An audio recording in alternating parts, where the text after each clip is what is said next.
1. Clicking the button. And we are live. Hey, are we live? All right. Hello, everyone out there. How many do we have so far? How's our audience? We got 50 people here. We got Brandon, just getting started. Vanessa, all kinds of people. 3D print enthusiast.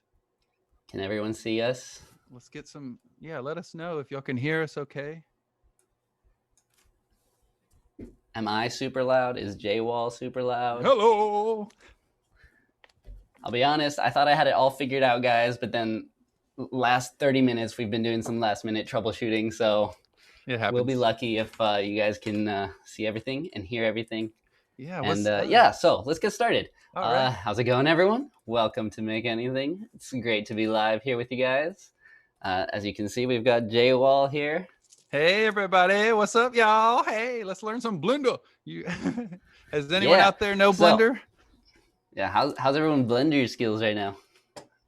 Oh, actually, I'm going to go to blender.org really quickly. Ooh, yeah, let's represent. Show you guys what it's about. For anyone who's not familiar and just joining for whatever reason, Blender is like a super cool software. I was going to call it like a 3D modeling software, but it does a million things. So many things. Even VR. So here's just like, yeah, I know. Here's a list of some of the things it does.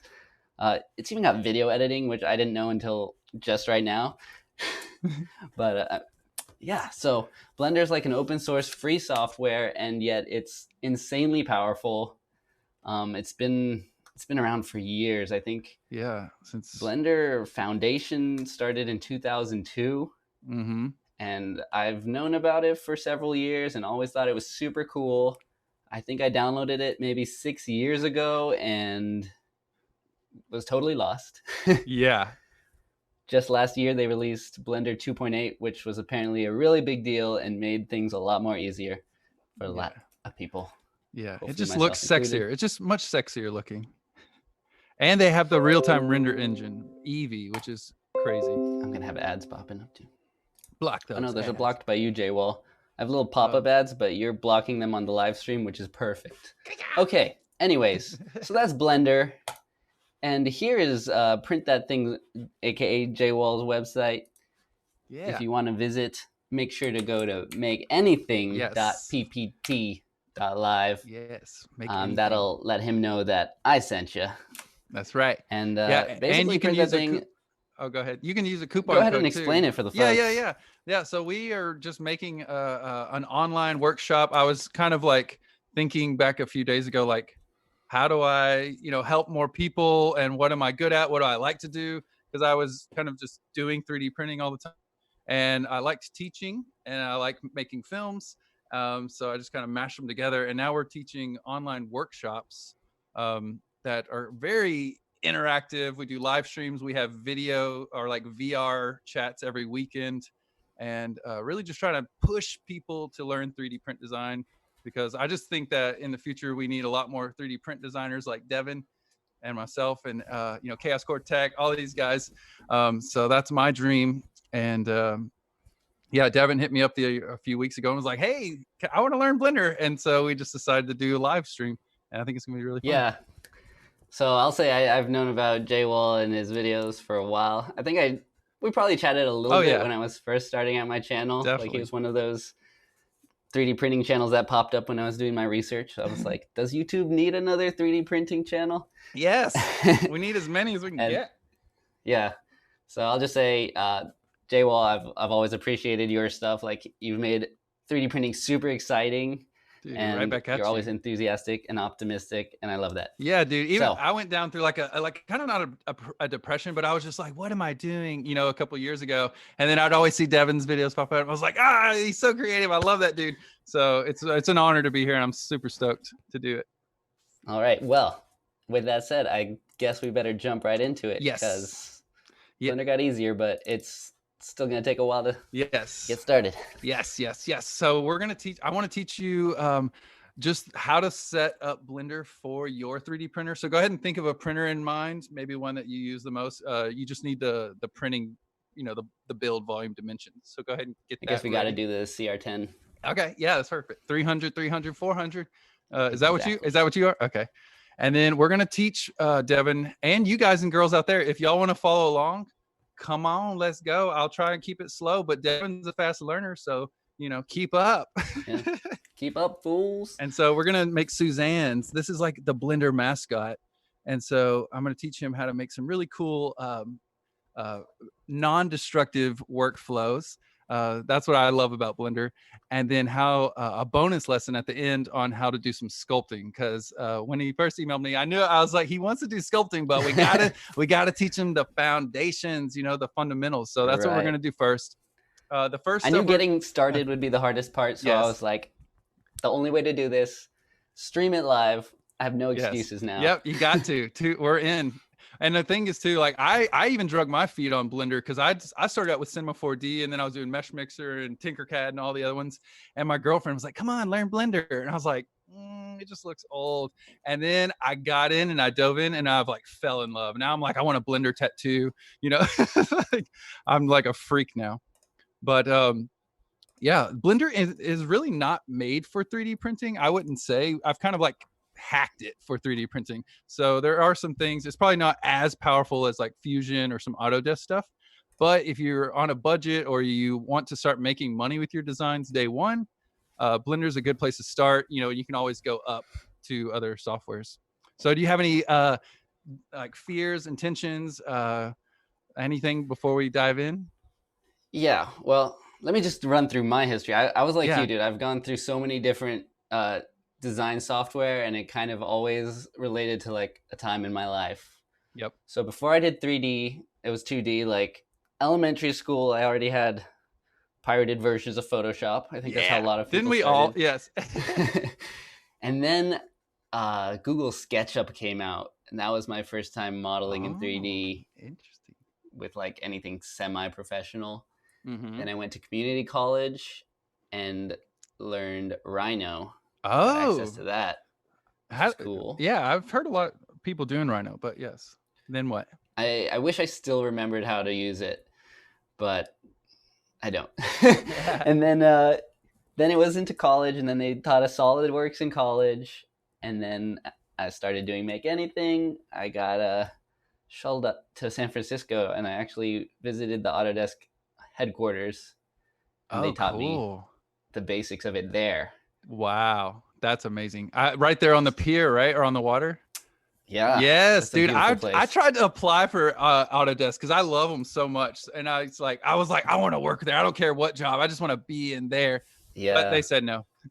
So I was like, okay, cool. I'll just do my own thing. There's still time. Yeah, no, totally. All right. But yeah, okay. So let's first get started. Yeah, so great. We've already got the splash screen. So big deal with the left and right click. It used to be all right click, but now we're going into the future and Blender's all left click. I would recommend it. Any haters out there, whatever. So keep all these settings standard, I guess. Yeah, and you can change it at any time. That's pretty good. I would just say continue. And then you can just do general. That's what I do, unless you're going to sculpt, but yeah, just general.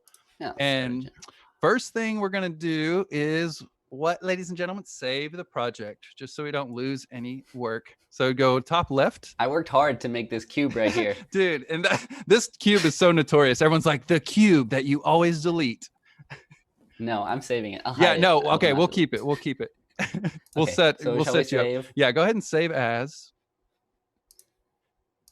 Oh, by the way, yes, I just added the. Oh wait. What's up? What you Quick think? intermission. I downloaded a little software so you guys could see my keystrokes. Oh, cool. Yes, that's great. Let me open that up. All right. That's great. All right, I'll talk to the chat. What's up, Mad Monkey Makes? Yes, got Mad Monkey in the chat. What's up, James, John, Lady, Vanessa, Stylist? Thank y'all for coming to hang with us. Do y'all know Blender? Right. Yeah, Billy said, "Yay, keystrokes." Yeah. Right. So at JWall, I think we can agree that keyboard shortcuts are the way to go, and it's always better to learn it sooner than later. Yes. So that's why I knew I had to get this. Totally. I'm gonna teach you just how I think, like with just keyboard shortcuts. And if you were like, "Hey, where did this come from?" then I'll totally explain that. Or if you're like, "Whoa, slow down." Yeah, my very first.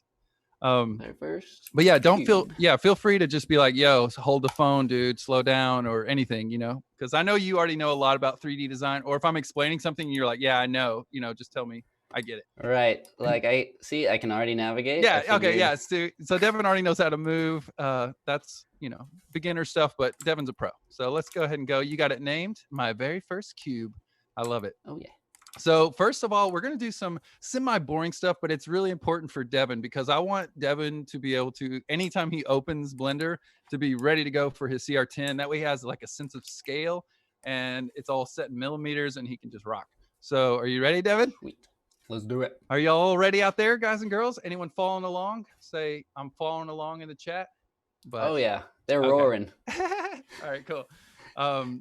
So first thing we're going to do is go to edit up at the top left, and we're going to just add some add-ons and just do some stuff and go to preferences down at the bottom, that little gear icon. Yep, perfect.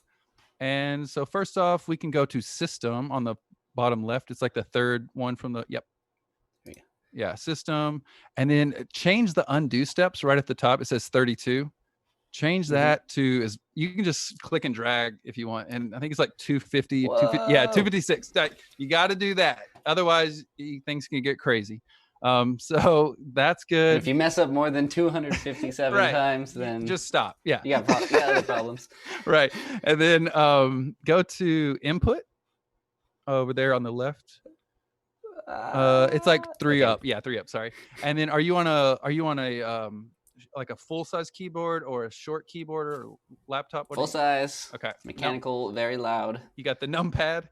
You guys will hear me clicking. Yeah, I got the number pad. Okay, cool. Well, if anyone's out there, if you ever are using a laptop or something, you can emulate numpad. Devin, don't do this. And you can also emulate the 3-button mouse if you're using like a trackpad. So we can skip that. Go to add-ons right above the input. And now this is a really important step. We're going to do some really cool add-ons that come straight out of the box with Blender. So go to the search field and just type 3D. And we're going to do Mesh 3D Print Toolbox, second from the bottom. All right. Everybody, if you're a 3D printer, you got to have that turned on. Now do the search one. We're going to add some more. Let's do Bool tool. So just type Bool. Yep, right there. Object Bool tool. And then I like their naming. Yeah, and then you can hit that little twiddle thing down, that little triangle beside the checkbox. Whoa. That's okay. So we were on add-ons. Yeah. How'd you do that? Scroll? I don't know. Anyways, but yeah, hit the little twiddly. Yeah, that. And then they've got like shortcuts right there. And we won't go into that, but just so you know, if you ever want to dive into that later. Very cool. And then go back to your search. Let's add, let's do like mirror. So just type mirror. We're probably not going to use that today, but just so you have it, because it does come in handy. Looks like they have a ton of add-ons. Oh yeah, and you can make your own. If there's any developers out there, if you know Python, you can make your own. So you can sell them, you can give them for free, everything. And then the power of open source. Yes, it's beautiful, just like 3D printing. So hit one more search. Let's add type in object. That should do it. Yeah. So we want add curve extra objects and add mesh extra objects. So we're not going to use these today, but that'll give you a lot more options when you're trying to add objects that I think you'll really love. And then it's going to auto save it for you, but go to the bottom left of this box and hit that little hamburger stack, like 3 lines. Yep. And then just hit save preferences if you want, just so you know. And that's it. So close that on down. All right. I gotta say, I'm learning some great terminology. This is the hamburger stack, everyone. Hamburger and this stack. Is the little twiddle. The twiddly twiddle. The little twiddly twiddle. Exactly. And got then add-ons. So now we've got that. Go ahead and hit in on your keyboard for information, and notice that little tab, right? And then you can also hit T for tools. So T will hide and show your tools. So you got T and in. Cool. Information. So notice on your information tab, there's like some horizontal tabs, and you've got 3D print, 4th one down, right where your mouse was. Go down right there. Yep. So that is the 3D print toolbox. That's what we just turned on. And then right below that is the edit tab. And that is your Bool tool and auto. So just twiddle those down. Twiddle. There you go. So now you can push the buttons, but I'm going to teach you the shortcuts, but that's where they are. Oh yeah, dude. Boolean. Yes. Why is that not default? I don't know, but maybe they'll change it after they see this. No, I really don't think they even care about 3D printers. So hopefully with us making more stuff with Blender, they'll like do more stuff. I don't know. Right, But because I can imagine with, like you said, people can program things. You Yeah. can have all sorts of add-ons. Exactly. So go ahead and Okay. save where we are. Now what we're going to do is let's just keep your actually no, let's set up for millimeters. So right now, if you go to your information tab and go to that first tab where it says item, this is whatever you have selected. So go ahead and click on your cube with your left click, and you'll see that little outline around it. And now look on your information at the bottom. It says dimensions. We're in 2 meters. So that's like 2,000 millimeters. It's ginormous. Dang. So we're going to change it. So right where you're, actually, before we change it, let me tell you what these things are on the right, just so when I call them out, you kind of know what I'm talking about. So the top right box is your layers. So that's just, you're used to software. So that's just all your different layers. And we'll get pretty complex with that in time. And then right below that is your properties panel. And you'll see those, I'll call them like horizontal tabs. That might be the easiest lingo for us. So the main one we're going to use is that wrench. Boop. Oh, not that one. Sorry. The other wrench. It's in the middle there. But that is a wrench. I see. That is a wrench. So that's where we're going to add modifiers. But that's the one we're going to go to the most. But right. Go 3 above that. It looks like a cone with 2 balls. And click that. And then right beside that, it says units. There's a little twiddly unit. Twiddly units. And so right. We're going to stay in metric, but right below that is a number. So we want to change the number 1. Going crazy, Devin. To 0.001. That's going to flip us to millimeters. Oops. Doing great, by the way. How's he doing, guys and girls? I was doing fine. Oh, cool. Oh. All right. So people are following along. My numlock was none. You better numb your lock. This is great. Let's see. Someone said FDM or SLA printer, both. So now so you got that. Yeah. Unit scale. So go ahead and enter that in. And then for length, the second drop down, we're going to flip that to millimeters. And it seems like that would be the end of it, but we have much more to do. So look at your 3D viewport here. Our grid has disappeared. So we're going to get that back. And to do that, you're going to go in your top right corner. And it's a little blue icon square with 2 circles kind of overlapping right above your information panel. A little to the left and up. Keep going. Not that guy? No, go. I know. Sorry. Yeah. So that's your displays. You can even, So click that and then go down just a little bit, and you'll see a scale 1, and then we're going to change that to 0.001. And just so you know, Devin, you don't have to do this every time. This is just a one-time setup because I just want to get you like ready.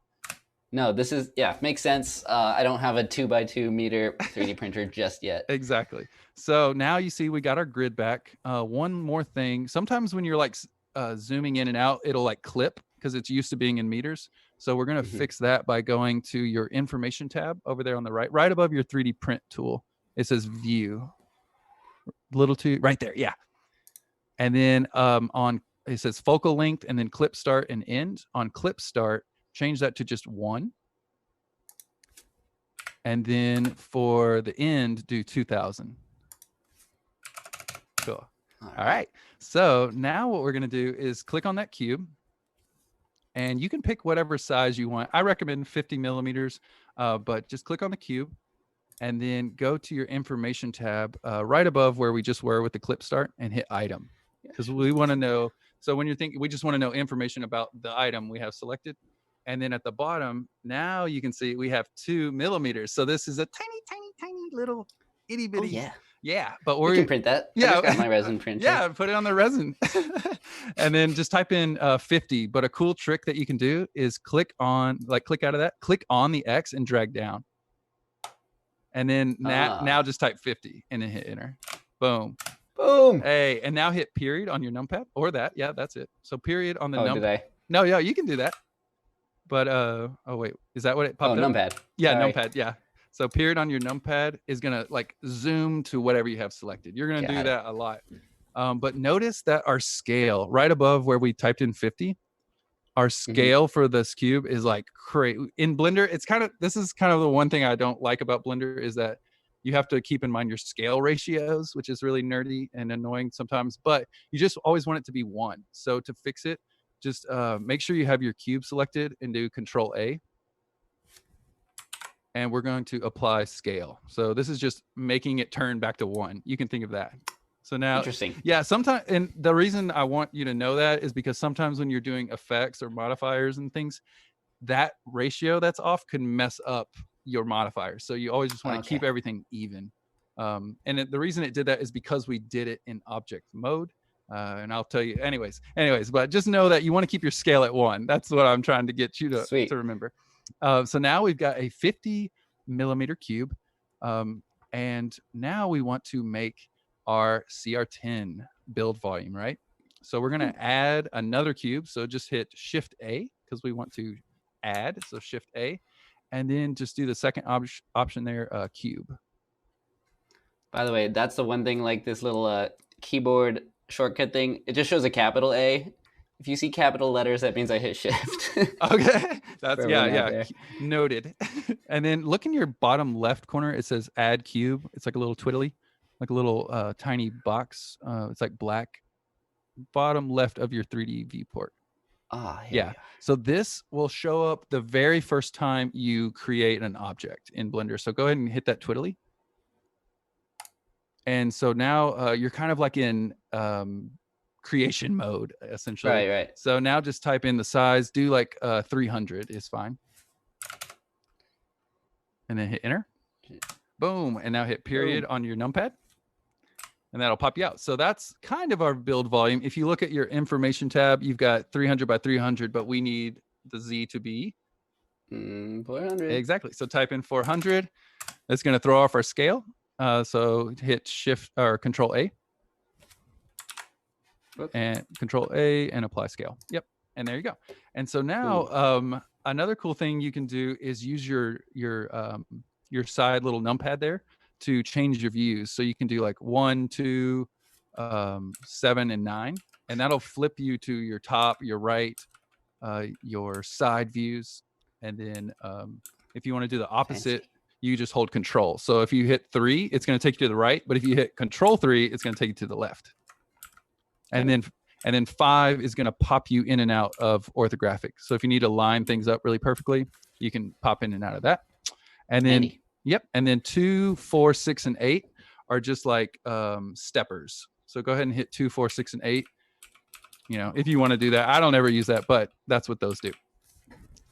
And so now we have our build volume essentially, but we can't see our cube. So what we're going to do is go to our properties panel over to the right where those horizontal tabs are, right below our wrench. It's actually right above the wrench. It's like a square. Yeah, that one. So that's your object properties. And we're going to go viewport display down at the bottom, second to last. And then change display as textured. It's a little drop down. Change that to bounds. Hey, so now this is going to give you just a visual representation of your CR10 build volume for when you're designing. So that's awesome. Feel like that would help? Is there a easy way to make this snap up to the grid, or does it not even matter? Yeah, that's actually what I was going to teach you next. So just hit G to grab it. All right. And then Z. And then there you go. And then just kind of, you can go to hit 3 on your numpad.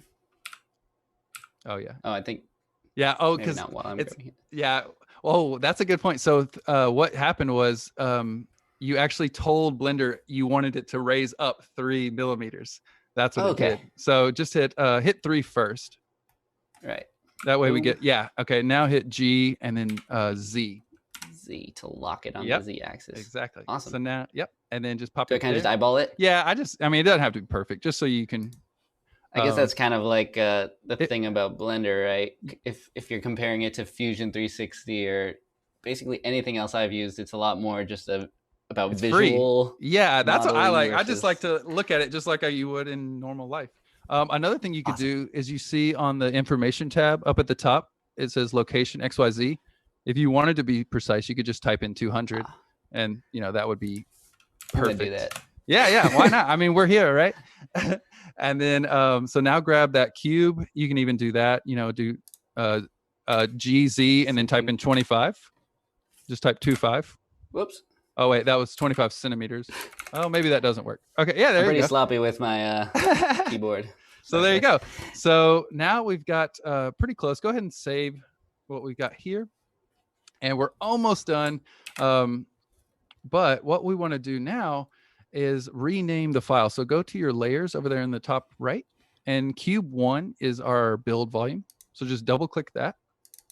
And then type in, CR10 volume or anything you want to call it. And then you can have multiple printers. Ruben, I just noticed. Who is that? Familiar faces in the chat. Hey, hey. What up, everybody? Wildcat, Garrett, Lady Troubadour. Yeah, sorry guys. Takes a bit of attention to actually learn stuff. So yes. For at least for the beginning, I'll probably be pretty focused just on the screen. Yeah, once he gets into sculpting, we'll have some more time to chat with everybody. But we got to get through this boring stuff first, and then we'll have some real fun. I'm loving it. Okay, good. It seems like all of this would have been a little bit tricky to figure out.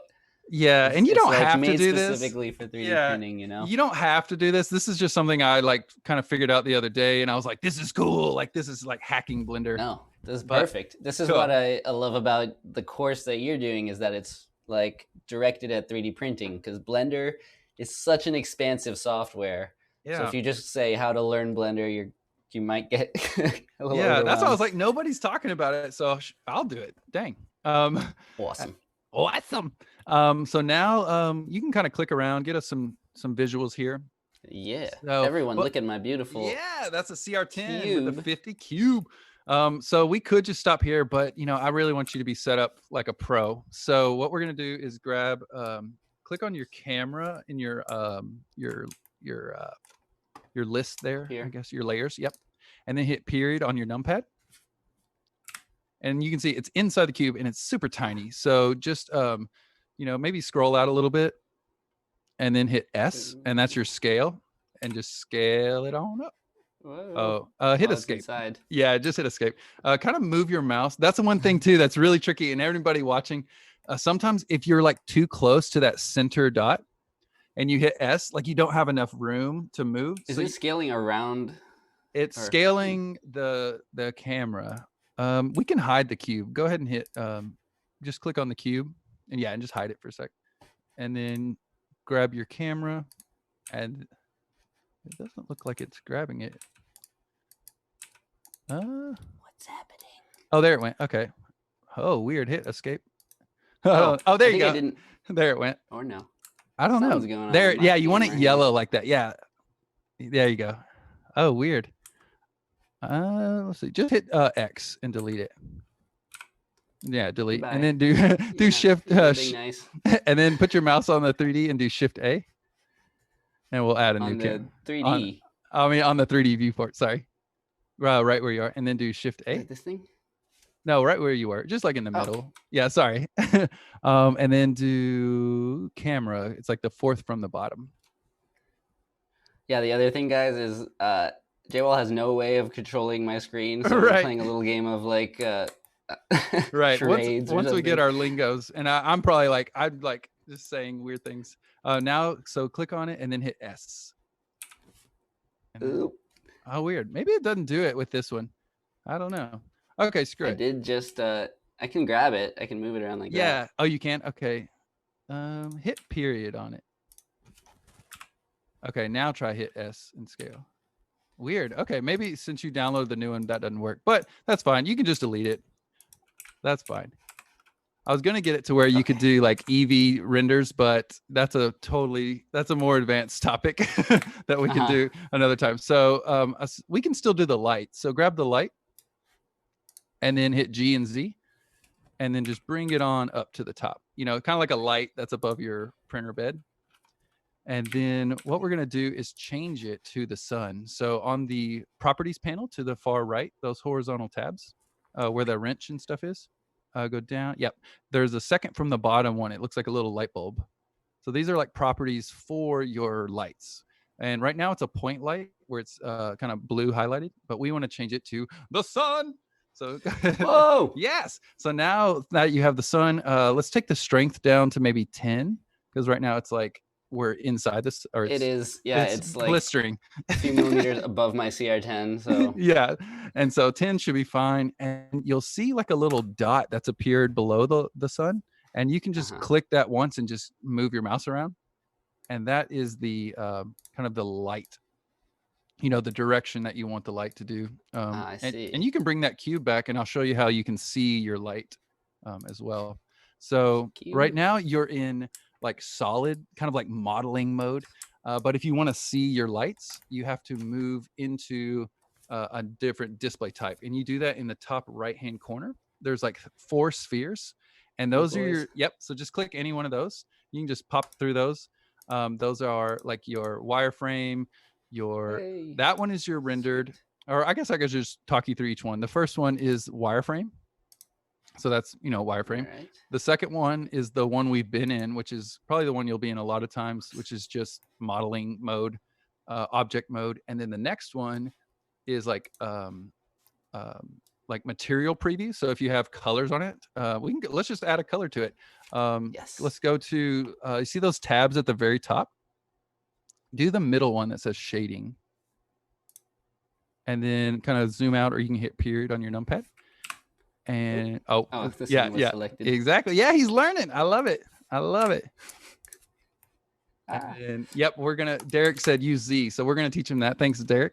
So now we're going to, you already got it. You hit new, and then base color, where that first white box is, kind of on that node editor. Did I do something?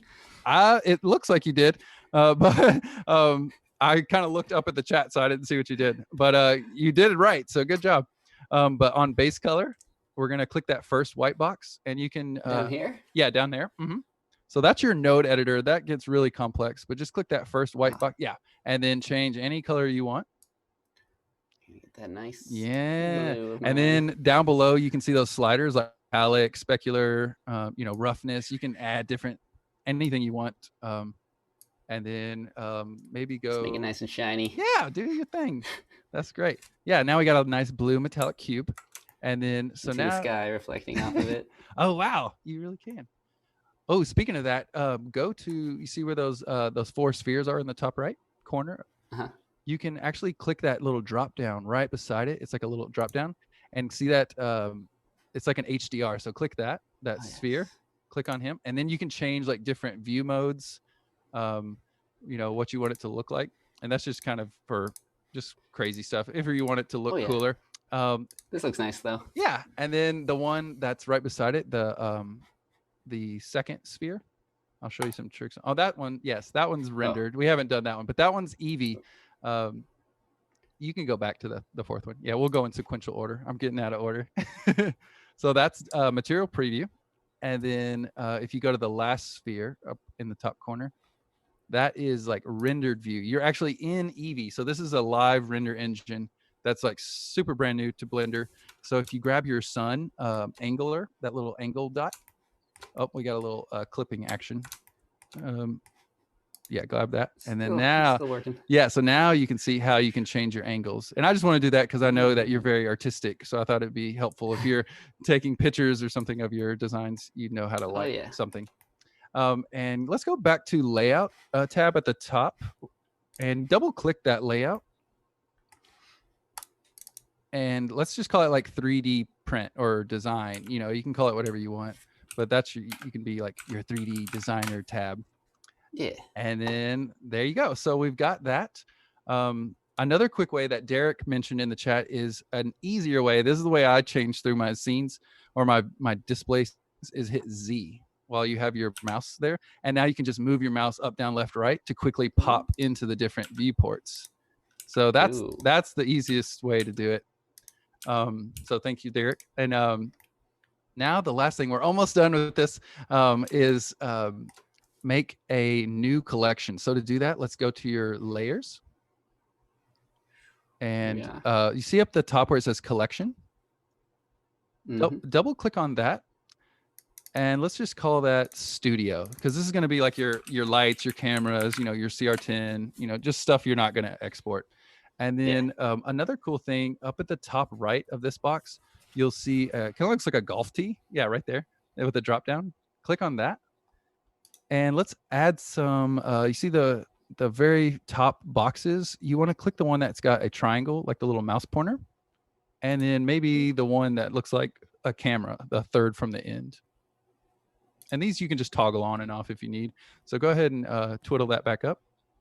And now if you click on CR10, you can actually make the CR10 unclickable. That way, if you're designing, you're not like, I keep clicking on the CR10, you know? So just click on that triangle box right there. And now you can't click on the CR10, or if you need to. Yeah, so that's just there for bounds. Cool. And then the next thing is going to the top right-hand corner, where right beside that golf tee. And there's a button. It's a add a new collection button. So just click on that. Yes. And then now we've got collection 2. Just double click on that. And just call this flexible design, because I'm going to teach you how to be a flexible designer with Blender. And then you can drag your cube in there too. Just kind of click and drag. And there you go. So now we're done. We did it. Yeah. All right. So go ahead and save. We've done the hardest part. Thanks everybody for watching that. I know it was painful for some of you, but everyone's gonna appreciate it over the years. So go ahead. Right. So to answer your question, Mr. Free Floater, yes, I will leave the stream up. Yes. I might look through it again later as well. Yeah. I know I'm throwing a lot at you. Yeah. There's a lot thrown at you, but you know, once you dive in there, you'll get it in no time. Oh no, this is awesome, and I'm sure everyone appreciates it too if they're following along. Yeah, I hope so. Yes, everybody jump in, and if you want to, if this is too fast for you, you can go get this exact lesson that I'm teaching Devin on the free. Just go to makeanything.ptt.live and then just sign up for the free week preview, and you'll get all this as well. All right, so now we're about to start designing, but before we do it, we have to save all this work we did as your new default layout. So go to File, and then Defaults. Oops. Near the bottom. It's like second from the bottom. And then Save Startup File. And then click it again. It's kind of, you got to hit it twice. It's a little tricky. So now anytime you open or close Blender, it's going to open up just like this, ready to go. You can delete the cube. You can, do whatever you want with the cube. Actually, let's delete the cube. So click on the cube. Don't break my heart, JWall. We can hide it. Yeah. You can, no, just delete him. He's going to, he's going to be in the way. You can, he'll be there next time. Like when you open Blender, he'll be there. But we're going to dive in. We're going into Suzanne Town. And I'm going to teach you some crazy tricks. All right. All right. So let me see where we're at. We got that. You already know how to move around. Let's go ahead and add a monkey. So do, what is the command? Do you remember it? To add an object. Yes, ladies and gentlemen, he can be taught. No thanks. And then we're going to do mesh up at the top. Oops. Yep. Mesh. And then right there in the middle, monkey. Okay. And this is Suzanne. Go to your left. And see how it's really tiny? Just type in like 50. Yeah, 50 is fine. You can only do this once, so if you mess up, you can just delete it and create a new one. So when you click away, like click out, now you can't get back to that menu. She's been created. Yeah, exactly. So so now you've got a monkey. And let's go ahead and just add a color. So click on Suzanne. I'm still like clicking all sorts of things. All right. You're doing great. Suzanne. You're doing awesome. Yep. And then go to shading. Shading. And you've already made a thing. So you see that it kind of looks like a beach ball with an arrow beside it, right? Yeah, click that. And you've got your material right there. So just go ahead and click your material. And there you go. You got the same one you made from earlier. Lovely. Yes. And so now we are going to teach you how to grab, rotate, and scale. Let's go back to our 3D print. And now it's pretty basic. I think you kind of already get it, but to move, you're going to hit G, or to move an object, you grab it. Right. So G, and then you can hit X, and that will lock. And then you can hit Y, and that will slide, on that. And then you can hit Z, and if you mess up, just hit escape. And I think this is how far I got when I was trying to learn it by myself, like 6 years ago. I was just like, how do I just move it exactly? G grabs, great G grabs. Okay, so go ahead and put it back. So just undo or Control Z. And then now if you want to rotate is R, And then you can do freeform rotate, which doesn't look like it's doing anything. You can do X. So while you have it open, just hit X, and now you can. It doesn't look like it's rolling. Yeah, try and Maybe click. that's the same thing that was happening with Yeah, it looks like it might be bugging. Whoops. Try it. Wait. Oh, first you got to hit rotate. Huh. Yeah, something's going on. Yeah, it doesn't look like. Does anyone know in the chat? Maybe it's the newer version, but that should be rotating. Try it up in the top right where it says rotation on your information panel. See if you can roll those X and Y's. See if that does anything. Oh, yeah, okay, that working. Does it. Huh. That's weird. Let's see. It says press R. Yep. We did that. Yeah, that's weird because that's weird. The grab is working. Huh. Okay. So why not rotation? Let's that is weird. Okay, let's go to preferences because that is going to be annoying. Hit escape, go to preferences. Actually, before we do that, hit tab, click your monkey and then hit tab. Click your monkey and then hit A to select all. Okay, now hit R and see what that does. Okay, that works. That's weird. Huh. Well, that seems very strange, but yeah, I don't know what that. I'll get back to you on that. I'll have to look. Yeah, we'll have to troubleshoot. It may be the latest update, but that's pretty basic. So I would be. It'd be weird if they changed that. Right? Yeah, that'd be pretty strange. So just hit escape, and then we can tab back over. Oh, I know what we can do. I'll teach you another way. So on the left, you've got your tools. And I should have taught you this anyways, but the 4 arrows is grab essentially. You know, so if you click on that, you'll get your little widget. You know, you're probably used to the little widget there. Yes, this looks more familiar. Yes, and then the next one is rotate. So you got your rotate widget. There we go. Yep. Oh, still weird. Yeah, something. It must be bugging. That's okay. Let's see if anyone sees. Because that doesn't have to do with the scale change, does it? No, not at all. Because it's showing the full circle. 3 that rotations. Is very strange. Huh. I bet it's a bug because it looks like we were a bug. Trying to chat on Skype and it wasn't letting me. So okay, that's fine. Well, let's just that's how you would do it. You may have to update. Yeah, I mean, luckily it's like so amazing. Isn't this software so amazing? Yeah, right. Geez. But usually we won't use that much. But go ahead and do scale. I just want you to kind of know what the tools are. So you've got scale is your next one, and see if that one will let you do it. Huh? It's doing something, you know. It's like it's doing something very minor. It's buggy. Well, we can still do it. Oh, is it? I thought it was. Oh, I don't know. But it works in edit mode, so we can do that. And we'll just go ahead and jump into edit. Oh, actually, before we jump into edit, I want to show you the grease pencil. So it looks like a little pencil. And the one above it is just all those widgets put together. So if you click that, you get them. Okay. You get them all at once. Ooh. And then that is supposed to let you write on things. So it's actually like drawing in almost like tilt brush. And I think there's a way that you can make your grease pencil lines actually turn into a mesh. So you could get pretty creative with grease pencil. Right. I haven't dove in that far, but as you can see, I'm an artist. So yes, the devil monkey. and then the next one over there to the left is your measuring tool. So that is your. So if you wanted to like know how thick her ears were, or how wide, you know, some part of it, you know, if you're trying to test like how thick things are, you can use that to measure thicknesses and distances. So I have a question because when I used the grease pencil, it didn't show up here in the collection or anything. Right. So it's kind of more where of does that actually exist? I don't know exactly. I think I haven't really dove too deep in the grease pencil, but it's just, I think it's more of like an overlay. Someone in the chat. But is there a way to easily like erase it besides having to just Control Z? I'm actually not quite sure. I haven't dove into it, but for now you can just undo it. I haven't. So don't like. Yeah, don't paint a masterpiece. Well, we have 256 undos, so. Right. But yeah, so now we've got that. Let's go ahead and go into edit mode, and it looks like Blender will let us do that. So it's tab, right? Yeah, tab. So just on your object, and you're going to do tab a lot. You know, you're constantly switching object to edit mode, and if you notice in the top left corner, if you just keep hitting tab, you'll see it switching different modes. Up in that little, it says, right here. Yeah, that. So click on that too. And that's another way you could like get to sculpt mode, and we'll get to that later, but that's a manual way to do it. Cool. And then so click on the monkey, hit tab, and we're going to go into edit mode and then zoom in there a little bit. And so in Blender, everything's points, lines, and faces, right? So, and you can just manipulate anything as you feel willy-nilly. So you can do press 1 on the keyboard for points, which is what we have now. You see those little dots.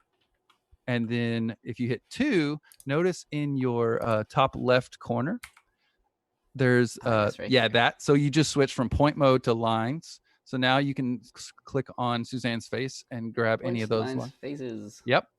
And so now you can pick up any lines, and the same thing applies for all these. You can scale them, you can grab them, you can rotate them, all that good stuff. And so maybe hit 3, and that'll take us. Oh yeah, that's good. That'll make it more. I'm gonna give him a nice Yeah, go up. Yeah. That way it'll 3D print without. Control, right? Yeah, I think so. I hope so. And then do 3, and that will turn Q to faces. So now you can grab any face. And we're going to go ahead and make Suzanne 3D printable, because right now she looks like she's 3D printable, but she's actually 2 different meshes. So if you click on her eyeball and then put your mouse over the eyeball and hit L, that's going to it'll select anything that's linked. So L is linked. And then if you shift click on the other eye and hit L, then now we have, see how you can kind of see there's 2 different meshes going on here, but it's inside one mesh. So we're going to pop these out. And to do that, hit P on the keyboard, and that's going to pop these out. As long as you're in edit mode, you can do by selection. So P, and then now look in your layers panel over there. So yeah, so just go ahead and rename. So now we've got Suzanne 001, and you can just rename that like eyes. There we go. Eyeballs. Perfect. And so go ahead and just turn those eyeballs off with the little eye thing, or you can hit H. Perfect. And so look at Suzanne's head. She's just got 2 big holes. Creepy. Yeah, so it could be like a cool mask, you know, but we're gonna fix this. So maybe go to edges mode, so you can do 2. Hold on, I'm experiencing life through the eyes of Suzanne. Wow. Okay. I'm doing great. Don't use knife, whatever you do. That's what Rotten Brains said. Oh no. Don't use the knife. Oh, and just so while we're in edit mode, look how many new tools you have over there to the left. So we're not going to dive into all those. I'm going to show you a few of them, but there's a lot of different tools you can explore later. But go ahead and hit 2, and we'll go into lines mode, and then just double click around the inside rim of her eyes where those holes are. Okay, and that's not working. So maybe hit Alt and double click. So hold Alt and double click.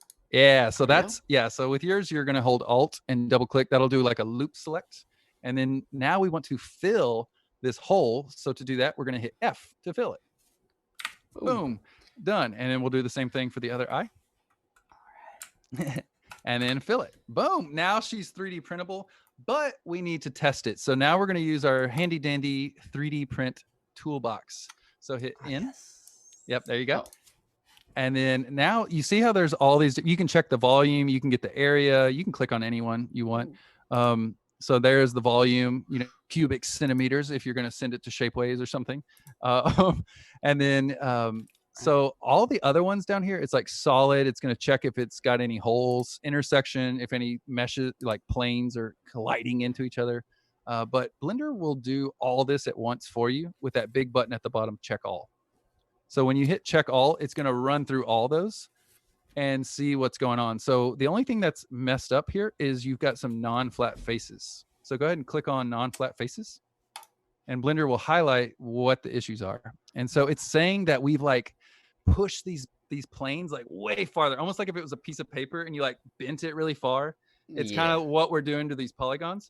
So we've got to fix that so that our slicer can easily understand it.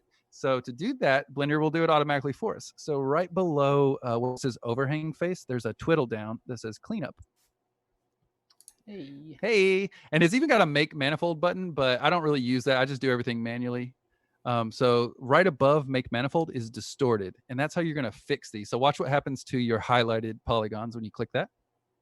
Boom. So it just kind of remeshed it essentially just to fix it. What do you think of that? I think that's amazing. Okay. And now, so check all again, that little check all button. up at the top. Oh, where'd he go? Yeah. And then there you go. So now your non-flat faces are back to 0, and that's what you want. If you click overhang faces, you don't have to worry about those. Those are just going to tell you where support material is going to be needed. Oh, but that's pretty cool. Yeah, it is. And a cool thing is if you want, you can actually see the mesh analysis. So go to maybe hit Z on your keyboard and go to solid view. I think it only works in solid view, but then in the top right hand corner, go to those 4 spheres and hit that drop down right beside it. And while we're here, let's show you the studio. So studio, if you hit studio and click on that ball, you can change the look of that. But what's even cooler is if you do meta cap right up in the middle. And and then click on the ball there. Now you've got all these different cool colors. Like if you want it to look metallic, I like that one. I know this is the one I want. Yeah, dude, that's the one I use all the time. So that lets you know you're in object mode or in modeling mode. Cool. And then so one other thing, go back to that drop down that you were just at. Sorry, I know. Sorry. And then where is it at? Pretty colors. Let's see. Is it here? Outline. No, maybe it's in. Is it in the studio only? No, it's in. I think it's in that view. Oh, it's in the overlays. So the 2 spheres that are overlapping to the left. Go back up to the top where the spheres are. Up even more. Yep. And then go to the left where there's like a blue square icon. A little bit more. No, one more. Yeah, try that one. Yeah, there it is. Okay, so down near the bottom, in kind of, it's right where those 4 blue buttons are, but it's a little further down. It says mesh analysis. Let's see. Yeah, so now you can see that it's we gotta go back. You can see that you've got overhang. So say if you're like modeling or doing something, it'll show you in real time, how far you have to push it until you clear that overhang. Very cool. And you can even change overhang. I usually just leave it on overhang, but you can change it to other things like thickness. If you're like, oh, this is too thin, it'll help you kind of see that in real time using colors. That's so cool. And you can just turn mesh analysis off, but just so you know that it's there, that's pretty cool. Yeah. And then, so now Suzanne is ready to be 3D printed, but she doesn't have any eyeballs. So we're going to fix the eyeballs next. So just go ahead and hit tab. You're doing great, Devin. Thank you. Yeah. And then now you can click on Suzanne and then hit H on your keyboard and that will hide. So that's a quick way to hide something. And then you can go to your eyeballs up in the layers and just turn that eyeball back on. Yep. And so now look over at the back side of those eyeballs. So we've got just hollow cups essentially. So just click on that, on the eyeballs. And then hit tab. And we're just going to make Blender do the work for us. So on this one, just hit the make manifold button. Let's see what that does. Do I have to select these first or? No, let's just do it. Just hit it. Boom. Boom. All right, done. There it is. So that's fixed. You can check all and they'll see if there's anything else that we need to fix with the eyeballs. All right. So it says we got some thin faces. So click on thin faces. And then you can hit period on your notepad.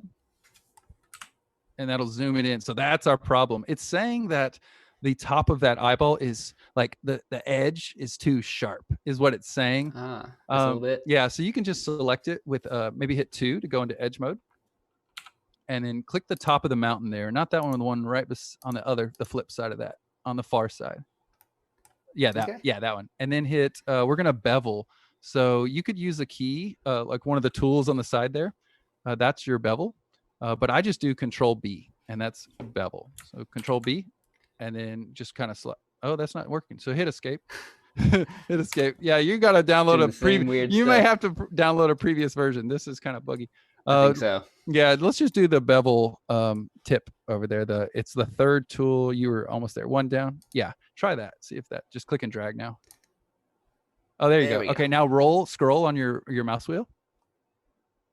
Well, I'm dragging. What's that? Yeah, so you're just like increasing the bevel, and then now roll it with your mouse wheel, and watch what happens. So you can add more sections as you want. However curvy. Whoa! How many till it crashes? Probably that many. No, it really doesn't crash that much unless you get like into the millions. Then it gets pretty crazy. But yeah, then you just click out of that and then hit check all and see if that fixed it. And you don't have to do that. I mean, that probably would have printed fine, but you know, Right, that's 'cause just it's if the you same want thing to. that's happening on Yeah, this other eye, exactly. pretty much. It's just like maybe a hair more sharp. But now everything's fixed, so we've got it. So let's go ahead and tab over. Right. Good job. Now the only issue is we've got two separate meshes and we need to join them together, right? To make it Yes. totally manifold. So that's what we're going to do next. Bool tool. Yeah, well, no, I'm actually going to teach you another tip, which is going to come in really handy when you start doing like super complex models with like multiple parts and stuff. It's called parenting. So essentially, you're going to like connect it to a parent. So you've already got your eyeballs selected. Now hold Shift and click on the monkey head. Yep, and then now hit Control P, and that's going to control a parent. And then you can just do object. So now if you grab Suzanne's head and hit G, the eyes are going to go with it. So now they're kind of connected, and that's going to come in handy when you're doing Booleans and stuff. That way, if you move something, it's not like everything gets thrown out of whack. And now we get to use the Bool tool. So same thing, just click on the eyes. And then shift. Oh, so I can still select the eyes separately. Exactly. Yeah. Everything's generative. So nothing's, it's all very flexible. And so now you click on the eyes because we want to add the eyes to the head. So we click on the eyes first and then shift click on the head. That's the easiest way I think about it. And now we're going to use the Bool tool. So before we do it, let's look at your modifiers. So go to that wrench over there on the side, the middle one. Yeah. So there's no modifiers right now, right? But with the Bool tool, it's going to do like 4 or 5 steps for you. And it's like kind of like Tinkercad. It just makes it a lot easier and more fun. So put your mouse over your Suzanne there. And then you're going to hold Control on your keyboard. And then hit plus on the far side on your numpad. Boom. So now notice you've got a new box that's appeared around Suzanne's eyes. And that way you can always move and adjust if you grab that box. And then look on your modifiers. You've got a union modifier applied automatically. And it linked it to Suzanne's head. So another thing to notice, look in your properties, your layers panel. And notice how how our eyeballs are missing. If you twiddle down that little triangle, you've got your eyeballs because we parented it to that. And I'll show you another parent too, but that's one way you can parent. And that's it. So now we're going to export this out. So we're going to test it and see if it's 3D printable. So click on Suzanne's head. You can do check all, just make sure everything was looking groovy. All right, we have zeros on everything. And then down at the bottom, we have export. So twiddle that. And then that first box, you want to hit that folder icon and tell Blender where you want to save. Or you can do desktop, whatever is good for you. Desktop's over there to the left. And then save. You're just telling it. Games. No, you can just say accept like where you want it to go. So we're just saying like where do you want it to land? I gotcha. And then down below you have format STL. So you can keep it STL. You can do OBJs, but STL is fine. And then when you hit export, you'll notice like something blue at the bottom. Oh, what does that say? Another error. Oh, weird. What does it say? Track. Try it again. Oh, so yeah, try it again. Oh, weird. Maybe it has something to do with installing Blender in my second hard drive instead of my no, I don't think so. Okay, well that's fine. We can still export it. So that's the way you would export it, but I'll show you the roundabout way. That's the fastest way to export. Like if you're doing multiple parts of something, you can just pop and it'll just override. But kind of another way is just go file. This is the old school way, and then export down near the bottom, and then STL. Right there. Yeah, right there. Boom. And then so on the far right, you want to make sure it says selection only because we don't want like the camera and all that information coming over. And then just tell it wherever you want to go. So desktop's fine. And you know what? It's showing it. Oh, it did it. Okay. From okay, the, good. Okay, good. Okay, so just hit cancel. Yeah, I would much rather teach you how to use the export button. That's way mo better. Yes. Okay, so good. So maybe it'll just throw us an error, but it'll still do it. So that's good. And just so you know, anytime you hit that export button, it's going to name the file whatever it is in your layers panel, you know. So it'll be like the project name and then Suzanne. Got it. And it looks like we make sure, go ahead and hit Control S and save. I want to make sure. Aha, yes. So go ahead and hit that and just overwrite that. I think it's from when we hit our default. It kind of started us over. Okay, now we're good. So now try and hit export. I think that might have been the issue. All Nope. right. Okay, that may not have done it. Yeah. Strange. Shouldn't have downloaded the latest version. Yeah, today. What are you doing, Devin? No, that's fine. It's all good. So let's just make sure it's downloaded. Go to File, Export, or maybe it's an STL. Yeah. Right there in the middle. Let's see, and then make sure selection only. So up at the top. That's why, it's kind of more tricky this way. And then yes. Oh, it did do it. Okay, it did say STL. Okay, you're right. I thought that was our blend file, but no, yeah, that's fine. Weird. We'll try it on the next one. Okay, so now let's go ahead and open that up in any slicer you want, and let's test it out. Make sure that it is 3D printable. How's everybody doing out there? Hey, my buddy Steven Gerald. I've known him since 3rd grade. I was like, next. Okay, this is gonna be ridiculous, but I don't have a slicer on this computer. Oh, that's okay. Well, just open it. I can open it up in 3D. Yeah, just 3D builder. Yeah. Okay, boom. So now you've got it. But the only thing is, it's going to need support materials, right?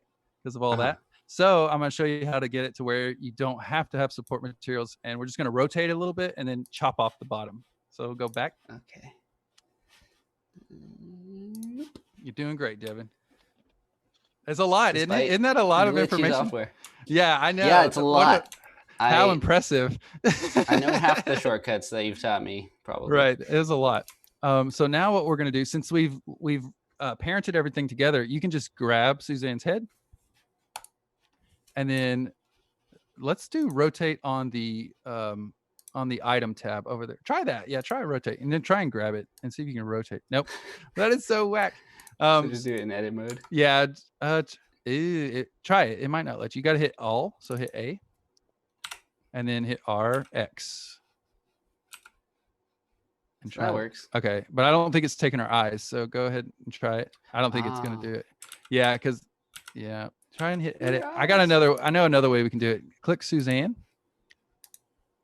And then go to item in your information tab over there in the top right. Yep, that's good. And then see if you can do the second 3 boxes, which it says a rotation XYZ. See if that will let you do it. Yeah. Okay. Yeah. So just throw it down a little bit, and then just give it some kind of flatness. And then now we're going to add a cube to slice off the bottom. So just do Shift A, and then do Mesh and Cube. And then just zoom out a little bit. And then you can just maybe just type in that bottom left, just like 200, or that's fine. You can just hit. Oh, whoops. That's okay. That's okay. We can scale it there, right? Yeah. You can scale it there. Yeah. That's so annoying. I'm sorry about that. You can. It won't let me do it. No, you can do it. You should be able to click on the X. Well, when I do that, it doesn't let me do the draggy version of scaling it, but I can go. Gotcha. 1. Yeah, try that. Try like 0.2. Yeah, like 4.5. Yeah, that's perfect. And so now we're gonna hit G and Z, and just kind of chop off the bottom. You may have to rotate Suzanne a little bit more, But what we want is to kind of chop off a little bit of the chin, a little bit of the back of the head, and a little bit of the ears. You know the drill. Yes, I often do this kind of stuff in 3D Builder. Cool. Yeah. So now you can do it, in the Blender buggy software. No, it usually doesn't. Do I want to cut everything off? No, just do like the bottom earlobes. Yeah, and you can adjust it. So now once you got it kind of in the ballpark, click on your do your little fine tunes. That's great. You feeling good? And we can always adjust it. So click on the square first, because that's going to be our cutter essentially. And then shift click on Suzanne's head. And now we're going to do control on the keyboard and then the minus over there on your numpad. Boom. So now look at the bottom of your Suzanne, and you can even grab that cube and slide it up and down, you know, if you want to adjust cool. anything. So it's kind of like a live preview. Oh, that's awesome. Yeah. So now you can see what you're doing. And then I want to show you a different way to parent something. So get it to where you like it, and then I'll show you another trick. I'm just doing like that. Yep. And then, so now you see the cube over there on the right in your layers. If you grab and drag that over Suzanne while holding shift, like grab your cube first and then hold, like click first and then drag over Suzanne and then hit shift. Yeah, so drop set to parent. So now you're saying this cube, I want it to be connected to Suzanne. So that's another way. Like once I have it finalized, pretty much. I mean, that's essentially what we did when we did Control P to parent it, but that's just another way to do it. You know, so pick to each his own. And there you go. So now you can move that, you know, however you want. And I could even like drag these edges down and create a more flat surface, right? Yep. You can do it. Yep. You can even go into edit mode and change it there. There's tons of different ways. Yeah, exactly. Like you could like that. Exactly. But it'll still work. What you have will still 3D print without supports. Even though it looks pretty, even though it's like extreme, it'll still do it. Yeah. And then, yeah, little double chin action. And then, so now we've got a new and improved Suzanne with no supports needed or raft. So go ahead and click on your Suzanne head. And then go to your 3D print toolbox tab. And then just hit export. And then it'll just override that thing. Well, it should. Go ahead and ignore that. Yeah, I think it should. I think it still did it. But let's go back to your model, see if it updated it. It should be the same file. I forget which one of these it is. Oh, yeah, it's this one.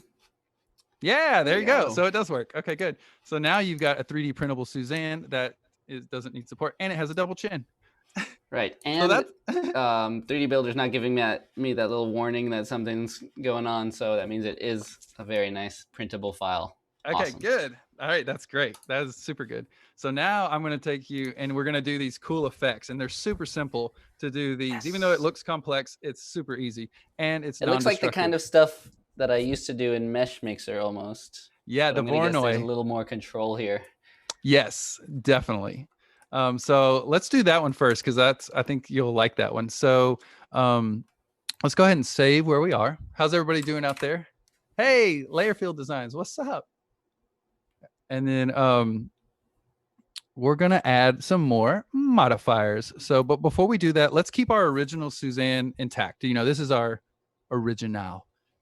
So go to your flexible design and click on the actual collection or the folder. You can, in your layers, my bad. Oh yeah, I forgot to name it that. And think of think of your collections as like folders. Essentially, that's a kind of a new thing to Blender. So right click on that, and we're going to duplicate the collection because we don't want to mess up, our original. And now we've got Suzanne 001. You can just rename that Suzanne Voronoi, and I can spell that if you need. Oh, Voronoi. I love that word. And then so now go to your modifiers right below. Yep, you're there. And then right above the top modifier, you see it says add modifier drop down, and then click on that. And that's going to give us all kinds. So there's tons and tons of stuff. And eventually I'm going to do a course on every single one of these and what it does for 3D printing. But today I'm just going to show you like 4 or 5 that I think you'll love. So in the second column, let's do wireframe. Boom. And let's see. Oh, and we've got the first. Yeah, right? Exactly. Yep. So just hit the eye on the collection. Yeah. So it kind of looks like spider webs and stuff. But if you go to your modifiers over there, there is the thickness. Yep. So you can just do it in millimeters, and that will give you. I love that live updating. Yes. So, and then you see how some of them are getting like these weird triangles popping out? Oh, yes. You can fix that by unchecking even thickness, that little first checkbox. That should, yeah. So that you can play with any of those checkboxes, and you can make it as thick or thin as you want.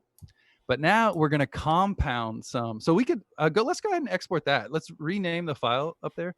Let's just call it wireframe. I want you to have as many of these as possible. So wireframe, yeah, and then go to your 3D print toolbox and just hit export. Pew. Boom. Now you got another wireframe. Okay, and let's keep going. So now you can rename that Voronoi.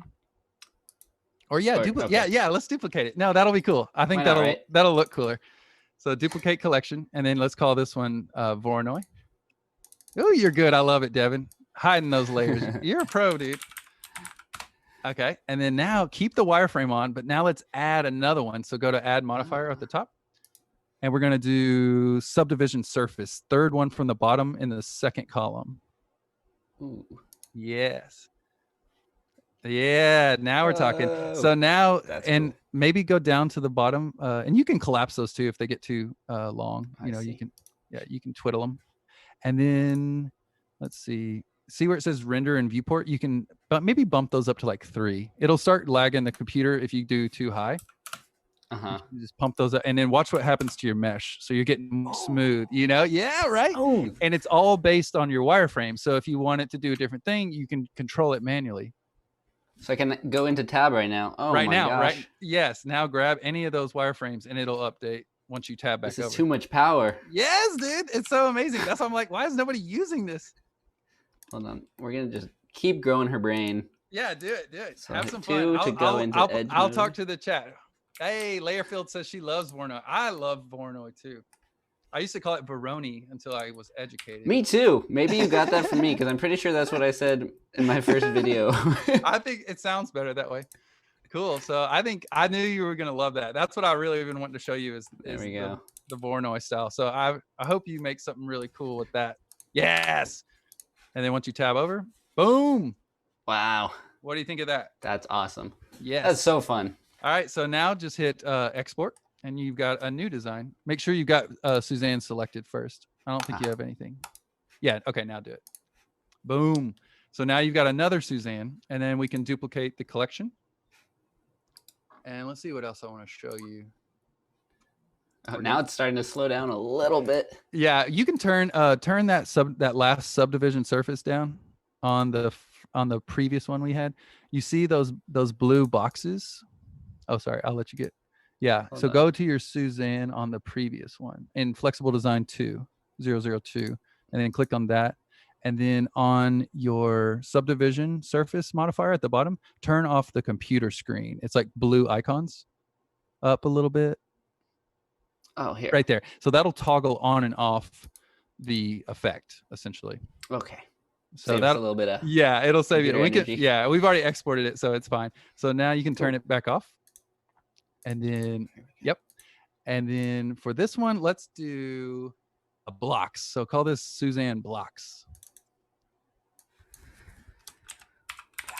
Yeah, and then so you can delete the wireframe and delete the subsurf modifiers down there. And there's an X on the top right corners. Yep, perfect. And then add a modifier, and it's in the second column, and it's called remesh. It's right in the middle under multi-res. Yeah. There we go. And then right now it's going to come in as sharp, but there's a drop down on your modifier. And you can play with all these, but blocks is the coolest, I think. And then if you change the octree depth from 4 to anything, you'll start to see, more and more details. So that's a pretty cool. You can do this to any model or anything you make in Fusion. You know, you could bring it in here, or some of your, if you want it to look more retro. There we go. Or abstract. Yeah, look how abstract. You're so abstract, Devin. Did you go to art school? Hey, thanks Steven. for the that's tip, my buddy, Steven. Baby Jizzy J. That's what's up. That's me and Steven, the guy who just did that, had a rap group called the Crazy Crackers. Whenever we were kids, we would just rap and make funny rap songs. Thanks, Baby J. And then shout out to all of the people that JWall brought over to my stream. Yeah. Hey, Indie Mutt, that's my girlfriend. That's Amber. Thanks, Amber. I want to say a shout out to Amber for setting all this up and setting up everything for Devin, so he can get some affiliates. Thank you for pulling some strings behind the scenes and getting it going. Yeah, Amber set up all the website. She's a beast. She's great. She's lovely. Awesome. So we got blocks. So let's go ahead and export it. Notice, see how our Boolean is kind of whack on the bottom? Yeah. I was just going to ask, do I just change the order of these? Yes, I love it, Devin. Yeah, so, and then you see the up and down arrows over there to the right? Yeah, hit that. See if that, hey! So it's all order of operations, just like code. Brilliant. I love it. You're a great student. I wish all my students were as clever as Devin. Oh yeah, I mean, I'm a big proponent of just like messing around in the software, which is what I've always done, but it was That's so how you do hard it. to get started in Blender. Dude, So I totally. think you're bringing me to that point where I can start just I hope. clicking things I and hope. hopefully not Well, cause if chaos. anything, yeah, well, if anything, just to have another tool set, you know, if you're like, oh, I'm going to throw this in Blender and sculpt it, you know, or whatever, like you got to compound Yeah, all the tools together, I think. exactly. That's another thing like I'm really excited about is starting a base design in Fusion 360 Yes. so I can make Yes. like a functional part. Yep. And then if I want to sculpt a little something or Yep. make it Yes. blocky. Make it blocky. You got it. All right. I got some more. You ready? Let's go. Okay. So let's duplicate the original Suzanne, the flexible design. Oh, hold on. I'm going to export Oh, this yeah, one, yeah. just Sorry. in Thank case, you. Yeah, no, for whatever thank you. reason. Yep. So, and let's check your desktop. Make sure that they're all popping out if they're Make coming. sure I'm messing it up real good. There Okay, we go. cool. Yeah. So we've gotten all these because we renamed them. So it's going to just, otherwise it would just overlap them or overwrite it. So let's take your, maybe turn off the blocky one. Should I turn it off or just delete it? No, just keep it. Well, I want to give you a bunch of them, and then do your flexible design, the very first one, and then duplicate that one. Okay, so now we're back to square one. The next one I want to show you is decimate, and this is what you're going to use a lot if you're sculpting. So call it just like, you call it low poly. I think of it as low poly. So if there was like, you know, something you would just want to instantly turn into low poly, this is the easiest way to do it, is add a modifier called decimate. It's that one. Yep. And it also helps when you're sculpting because you're going to have like millions of polygons and then you want to decimate it before you export. So go to your ratio and you can slide that, just like do like 0.2 or just play around and you see what it's doing. So you can get like really doing it live. Yes. With the sliders is so fun. Dude, we should go into Eevee. We should be in our render engine. Go to Z on the, and then go to rendered Z and then up, I think. Yeah. Yeah. So now we got some shadows, or you can do any of them, whatever you think looks cooler to you, you know? And then so I do maybe, like, or where was it? Where I got the colored background? Oh yeah, that one. But you got to go into, I don't know where we had that shading maybe. I don't know how we did that. I think we were in the shading tab. Yeah, that was, yeah. And then, oh, look, you got some sky reflections. Yeah, it's a little hard to see what's going on. But you get the idea, you know, so you can low poly it and then we'll pop that one out. So that's your low poly Suzanne. I have a question. Yes. Teacher. Yes, student. So if I hit apply here, will that turn the decimated model into the actual wireframe? Yes, it's destructive. And that's what I don't like people to do, because say if you're working for a client or you're like, oh, hey, I want to come back in a week later and change it, you've already collapsed it, you know? Uh-huh. So when you hit export on the thing, it's actually applying all those modifiers in order to the export, but not your project. So that's what I'm talking about when I in my workshops is like, I want to teach everybody to be a flexible designer, because I've worked with clients and they always want something different, you know? And you're like, oh, I just collapsed it all. I have to rebuild it. But with this workflow, you never have to do that. So go ahead and pop it out once you're ready. That's like in when I did graphic design projects in Photoshop, I'd have 20 versions of every file. Exactly. And then that's why I like this way, because you don't have to keep making versions and be like, what version was it?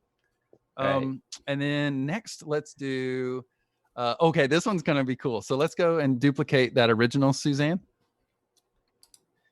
And this one could be cool for some of your rejected animals. Oh yeah. I think this could be funny. So grab your new Suzanne and let's call it Suzanne Mask. Yeah. Okay. So now what I want you to do is click on the Suzanne head and then go into edit mode with tab. And then go to the bottom and then just like delete some of the faces. So to do that, just like grab some of those. We're kind of like making a mask, you know, something you could put your head in. So just like delete some of the faces on the bottom, and we're going to open it up. And it doesn't have to be all of them. We're just kind of showing you an example. But yeah, that's good. Something like that. Yep. And now hit X. Is it X? Yep. Yeah, you got it. And then we're going to do delete faces. Boom. So now we just open this up. It's no longer manifold, but that's the trick. You have to open it up or cut the bottom of it off, you know, like manually. And then now we're going to add a solidify modifier. So go to add modifier. And it's on the second row, like fourth from the bottom, solidify. And so now you're going to add thickness to this shell, essentially. So go kind of zoom in there, and you can go from the inside out or from the outside in, whichever way you want to do it. You can also do offset. So, you know, however, so you can do like 1 millimeter. This is how I did a Mario hat. You know, say if you're doing a hat like this, you could do it really thin. So it's like just like almost Boz mode and do like huge prints. Whoa. Yeah, so that's offset. So did you see how that was kind of sliding it off of the wireframe? Yeah. Yeah. This is really handy because you're working in actual millimeters, so you can say I need it to be exactly 1 millimeter thick, 1.6 millimeters or whatever. Exactly. Yeah, and that's why we set all that up in the front. And I know it was like hard, or it's just kind of boring, but I wanted you to be able to do that. Totally. And then so like, once you get your desired thickness, then just go ahead and export it out. All right. And then, so now let's go ahead. I mean, that's it. Now I was going to show you, let's turn them all back on, and I'll show you how to like grab and move them over. Should I move them before turning them all on? Nah, let's just make some chaos. And then just click on the actual Suzanne models. Since everything's parented together, you know, so everything's going to like stay together as we move them. So just click on one, hit G and X. Oops. Oh, we're in edit mode. Yep. So you'll get used to that. Yeah. So tab back over. Now you can do it. G and X and hit X. Yep. And then just slide it over. So that's our original. And they can overlap. That's fine. The boxes are fine. And then grab another one. Yeah, I like it. Yeah. Get that detail. Get it all nice and pretty. Boop. My own little gallery. Yes, exactly. And then, yeah, you got it. Just pop them. You can do X and Y and just kind of move them around on your 3D print bed. They're all standing in a row. Oh, were they supposed to fit on my printer? I mean, you can. It doesn't matter. You know, it'll still just so you see the scale of them. All right. So now, and we're not done. We still got, I want to show you 2 more. So now, if you still got energy in, I want to teach you how to do some destructive sculpting and non-destructive sculpting. So you kind of know which options you have. All right. Let's do it. All right. I love your wireframe brain over there. So now let's go back to our original Suzanne. Oh, and we got to turn one of our I think it's the Boolean one, right? Yeah, there's one. It was, we turned it off. There it is. Yeah. And then just turn that back on. Which one was it? Yeah, that one. Yeah. That's way cooler. And then did we export it like that? If not, you can just click on it and hit export again.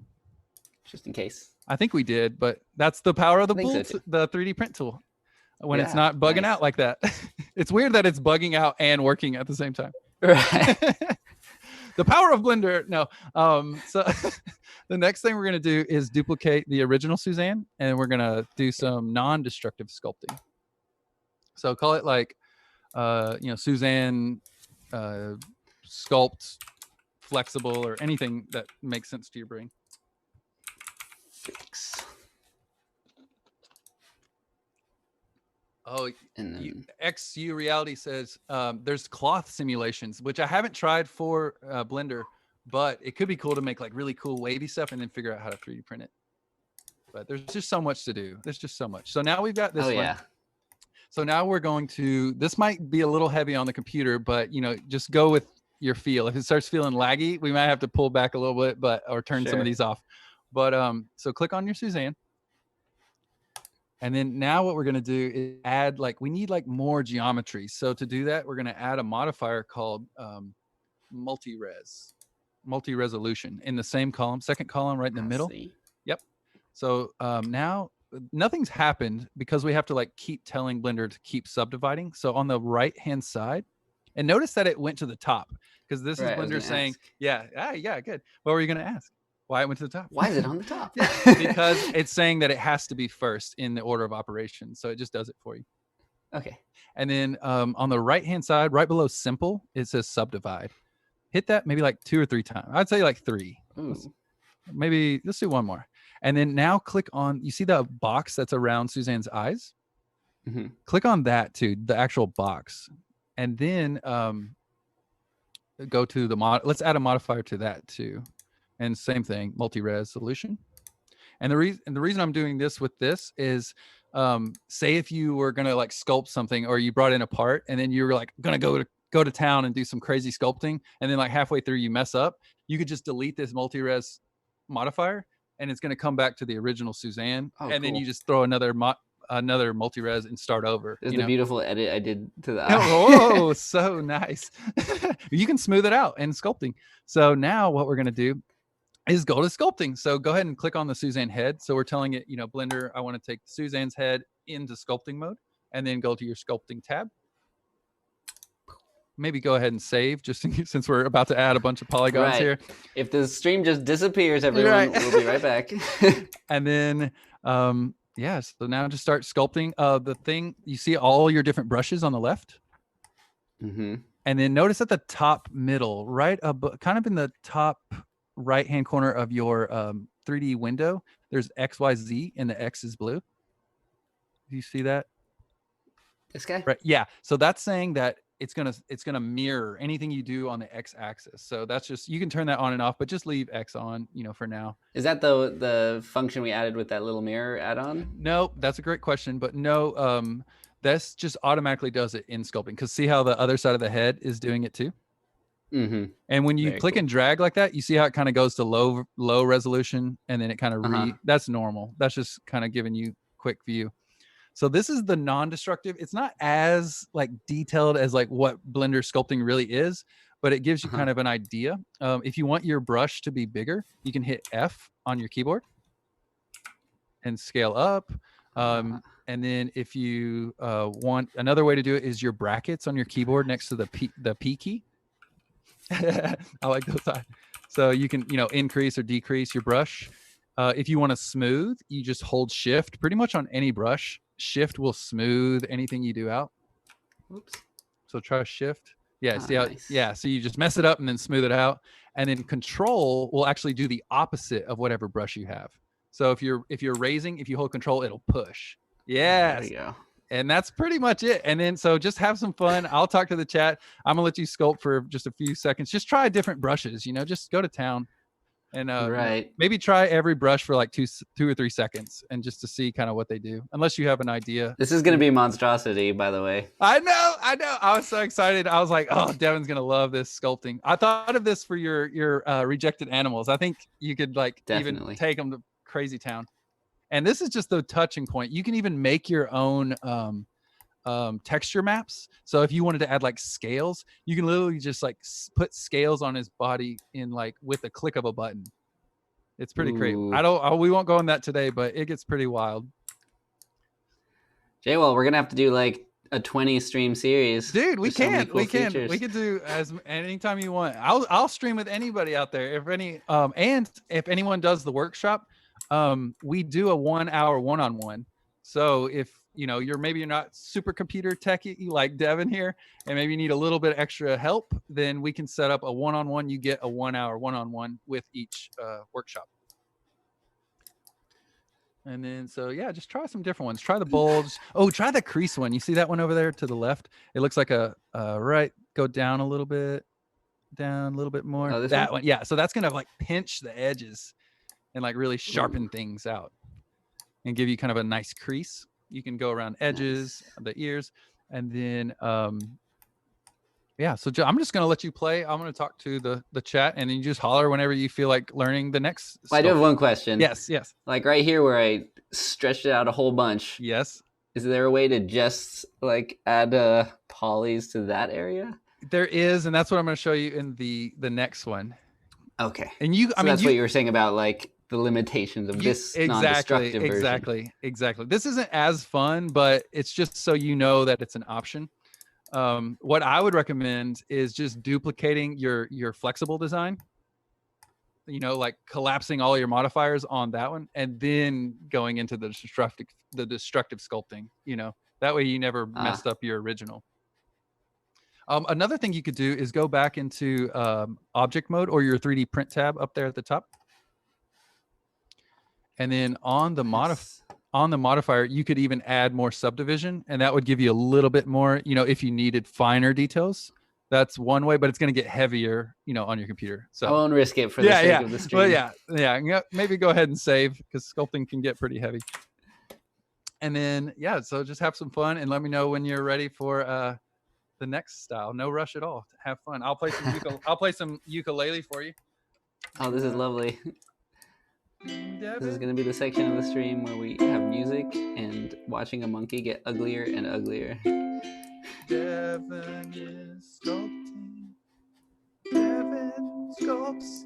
They will make anything.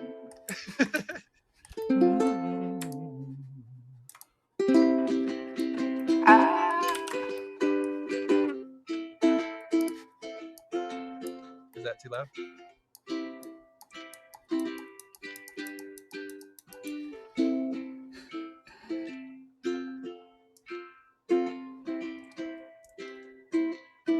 Some people are saying to print this one. Maybe I'll make a slightly prettier looking one after the stream. Yeah, totally. This is for giggles, you know.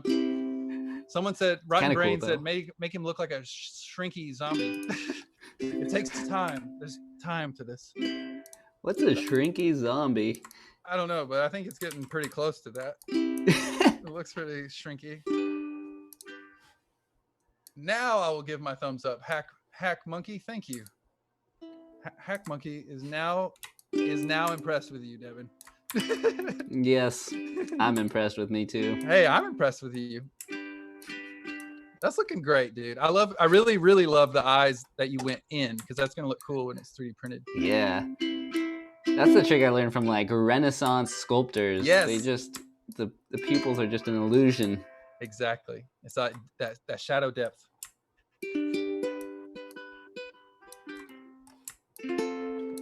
All right, let's see. Maybe there's a few more. We'll play the Hawaii song for Amber. My girl, she's Hawaiian, or she's from Hawaii.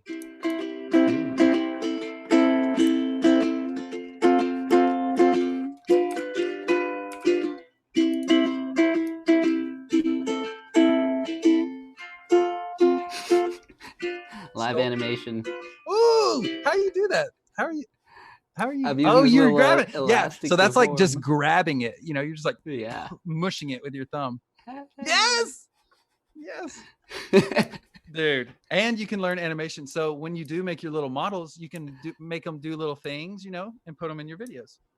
And it'll be like a sexy render. Yeah. At some point I want to do a 3D printed stop motion, so I can like take an animation and print out each frame. Yes. Maybe nothing too complicated. Right. It'd have to be 5 seconds long. No. Yeah. Or a walk cycle. I could just loop it then. Yeah. That'd be cool. And just do like a little PNG. Yes. Or a GIF. That's what I meant to say. A GIF. It almost looks like a Simpson character with the eyes, the round eyeballs. I wish I could bring back the roundness a little bit. Oh, and just so you know, do you still have your Vive and stuff? My Vibe? Your VR Vive? Oh, Vive, yes. Yeah, sorry. They're working on a plugin for Blender where you can sculpt in Blender with all these brushes in your Vive. It's not out yet, but it's coming. Nice. Is that like an official thing, or is I've just seen? someone... I'll send you a link. I'll send you what I've seen. It's on Vimeo, but it looks like it's like in beta.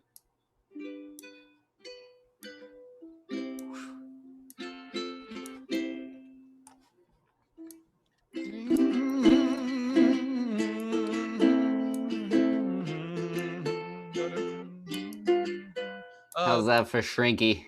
Oh, I love it. Thor asks, is there Oculus support? I think so, Thor. Rotten says the smooth brush. That's just shift. You can do shift. Yeah. Do whatever you want. Do whatever you want. That's looking fabulous, Devin. I'm loving the texture. That's going to look so cool when it's actually 3D printed. Yeah. I knew you wanted 3D. I knew you wanted now. Yeah. I knew you wanted to do sculpting. When you first emailed me, I was like, he wants to do sculpting. All right. So now you've known. Okay, now let's go back to object mode and I'll show you kind of the power of this. So 3D print, and then turn off your multi-res modifier real quick with the little computer screen doodad right there. See? So we haven't done anything destructive to the model. And you can even hit. Yeah. So and then could I technically have like several multi-res modifiers? I don't And know. I like, think you should try it. I think you should try it one day and let me know. I think you probably could. yes. I don't know. You might be able to, you might not, but probably. You should definitely try it one day. And so that's When it won't the crash the screen. non-destructive. So let's go ahead and pop that out. Just hit, make sure you've got it selected and hit export. Oh wait, actually, let's check the bottom. Check the bottom and make sure we still got a flat bottom. Okay, cool. Looks printable. Looks printable. So, and you already hit it, the export. Yes. Okay, cool. And then so now the last one is we're going to take the original Suzanne and duplicate that again. You're doing spectacular, by the way. Well, thank you. And then let's see. Yeah. So once you duplicate that, now I'm gonna teach you the destructive, way more fun way to model, which I only recommend. Yeah, if you have duplicated your original, you know, you don't want to do this on the original, but you know, it's gonna mess it up, but it's gonna look awesome. You're moving around like a champion. So now what we're gonna do is just go straight into sculpting mode. Okay. And then I'm gonna there's a button up at the top. You know where the XYZ mirror thing was at the top right? There's a checkbox called Dyno or Dyne Topo, which means dynamic topology. So go ahead and hit that. It's probably going to give you an error. That's fine. It does that all the time. It's just saying it's not going to keep your colors and stuff. But we're 3D printing, so we don't even need colors. And I think you can use Blender for adding colors, and then you just export the OBJ, you know, if you wanted to do color printing. Right. But now go to your overlays. I kind of want you to see what dynamic topology is doing. So it's like the two spheres right below Dyno Typo where we just clicked. Yeah, click that. You can actually click that those two spheres, and that'll turn on and off your layers. You know, if you just want to kind of like look at it without all the overlays. But click on the drop down. And then down near the bottom, there's a wireframe option. It says geometry wireframe. So this is going to show you what dynamic topology is doing. So go ahead and just try, you know, some sculpting out on Suzanne. Oh, whoops. Let's do the the first one's fine. Standard draw. Yeah. So now, and you can increase, you know, how much resolution you want, but this is the fun way. So if you take things out to an extreme, it's just going to keep adding more and more geometry, infinite, you know, so you're never like maxing out the mesh. This is the destructive way, but it's way, you can probably feel it's a little different. Like it feels a little more clay-like. And you can turn off that wireframe too. I just wanted you to see kind of what was happening behind the scenes. I mean, that's good to make sure I'm not making like millions and millions of triangles. Exactly. But it also shows like down here, right? In the corner of the screen, it shows us. And I wouldn't really worry about your triangles because you can always decimate it. You know, you can always throw a decimate model on the modifier on the end before you export and like really drop your file size count. That way you're not killing people's slicers. Yeah. Let's make a little chunky monkey. Yeah. So yeah, have some fun. I'll play some more music. Any questions out from anyone in the audience? So, they said it looks good. It says it's Dyno Topo is fun and computer destroying.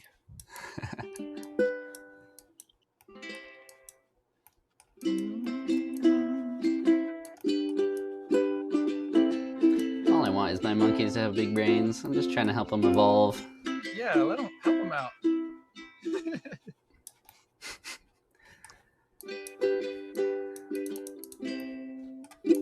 Once I'm good enough, I'll do a stream where I take Suzanne and then turn her into me. Yes. No, dude, I love Suzanne. I don't know why. I have like an obsession with Suzanne. I know it's so lame, but I just love her. I just think she's so cool. I mean, I'm sure you've gone through a lot together, right? I have. Learning Blender. Yes. She's part of the fam. But yeah, so if anyone does want to do, you know, kind of what Devin's done today, you can just go to makeanything.ptt.live. Use a coupon code MakeAnything, and that will get you a huge discount on pretty much everything on our website for here until whenever Devin wants to turn it off. Yeah, I definitely recommend that, guys, because I do tutorials on YouTube, and I know those are fun, but if you really want to learn fast and like get really granular and in depth, like an interactive class like that is definitely a good way to go. Yes, and we're having I think it's like February 2nd, or it's the first Sunday in February. I'm going to do a live VR chat. So if you want to submit any of these, Devin, I'll put them in VR so you can come into my 3D print truck and Yes. hover around. We're going to open it up to everybody. So anyone who signs up for the free preview or any of the workshops, we're going to open up the doors at the end of every month this year to let everybody come in and see all the students' work.